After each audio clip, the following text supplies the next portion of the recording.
Alright, we're back in the ultimate toast build of uh, design phase, mainly now choosing colors and so on. Originally, I did want to go to a more originally the logo kind of drawing, but when I went through it through my head, I saw it didn't really work that well, especially looking at how the coloration worked.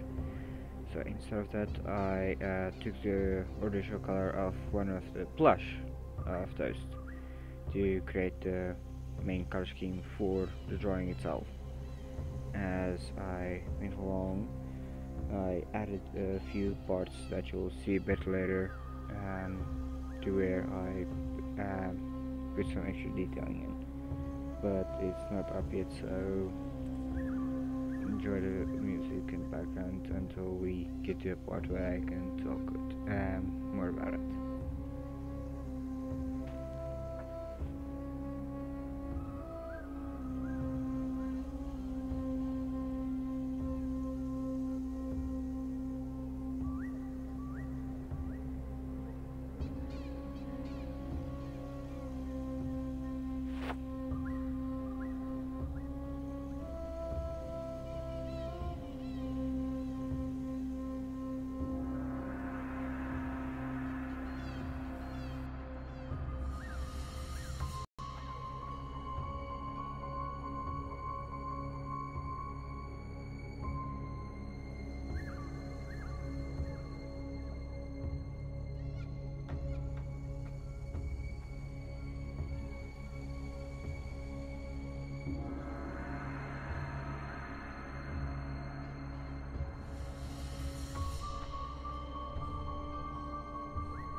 Now, I did try and do something else here.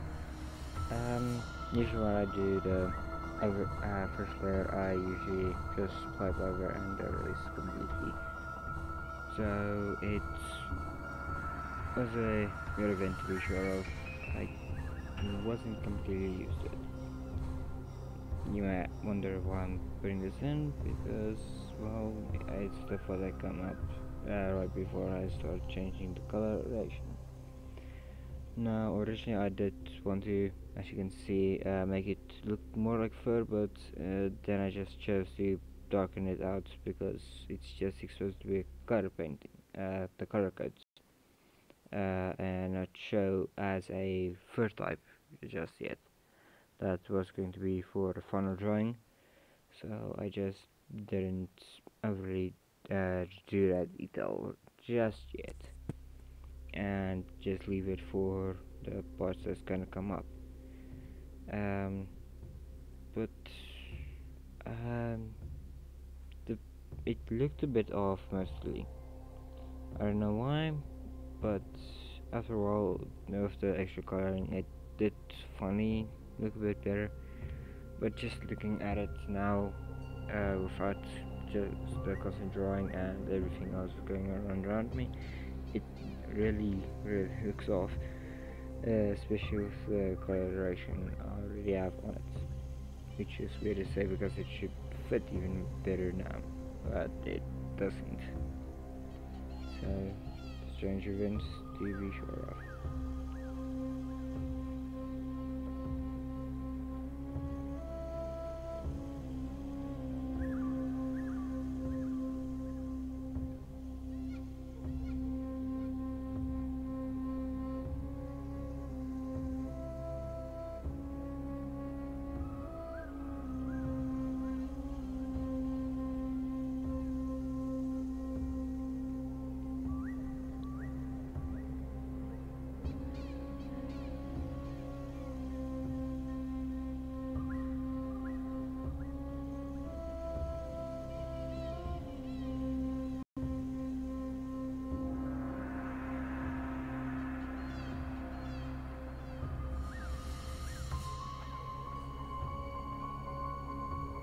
this is where we get into more of the interesting part of the process, which was taking the main colors and making it work.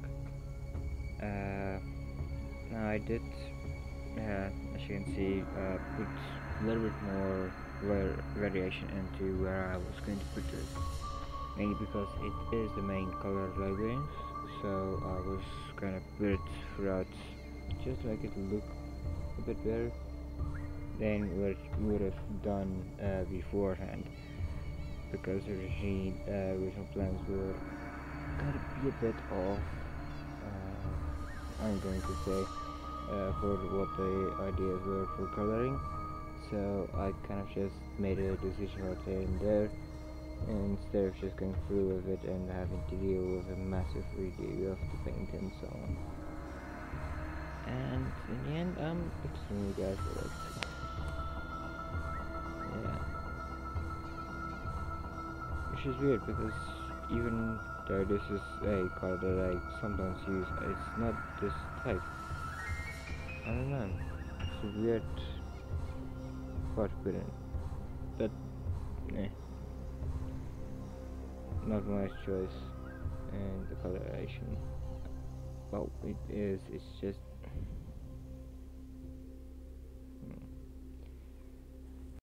So that's pretty good. And now, it looks very pronounced though.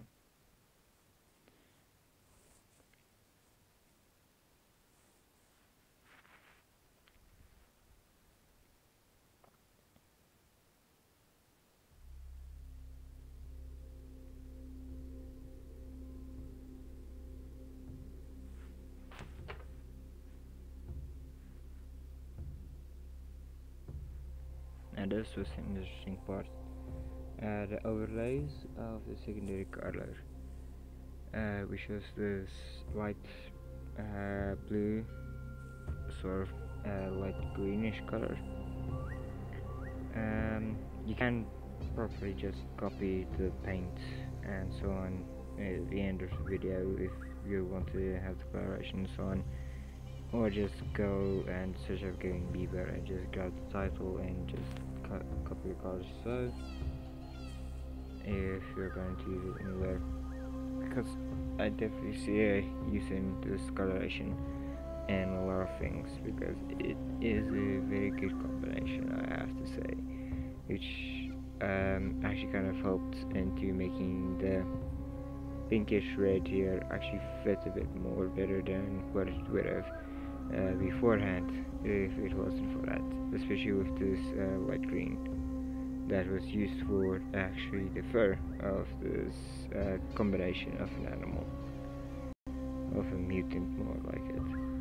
Now originally I wasn't planned of doing this, but after just going through it, it just felt like a more natural way of doing it. So I just went through with it and I'm glad I did.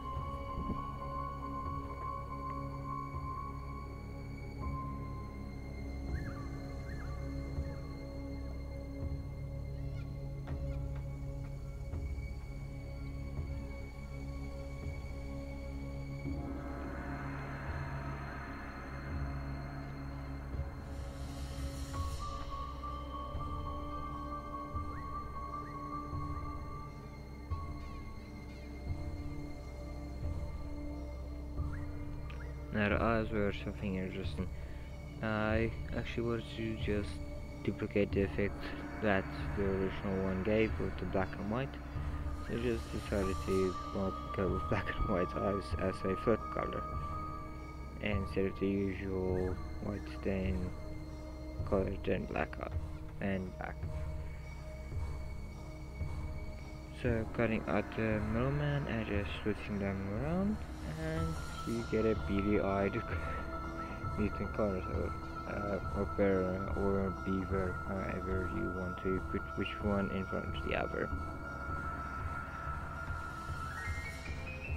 And this was kind of weird, but quite interesting of how I was going to do the patterning on the backside, because as you can see, it does look somewhat like a seahorse, but I wanted to give it a more um, hookish feeling, like it's trying to grab some attention, or just trying to uh, be a bit more darker against the large tones that has been given off throughout most of the drawing, as we have seen it.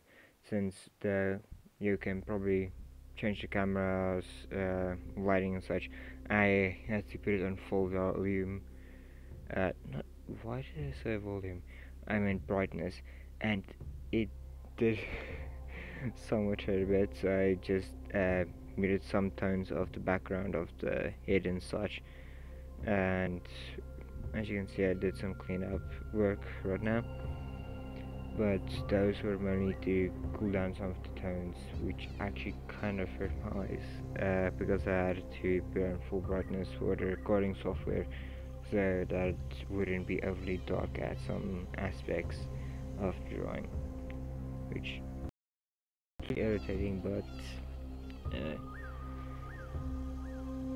so yeah, it can either be that or I'm just really tired. Probably the reason why my eyes hurt from it. I should seriously get some proper sleep in before I do these videos. It isn't even late, but still.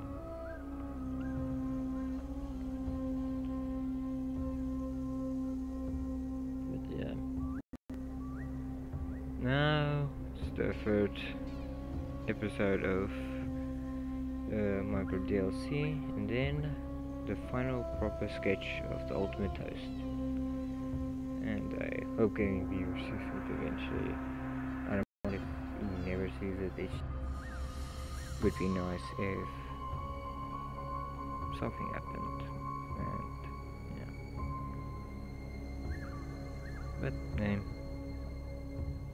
life's complicated.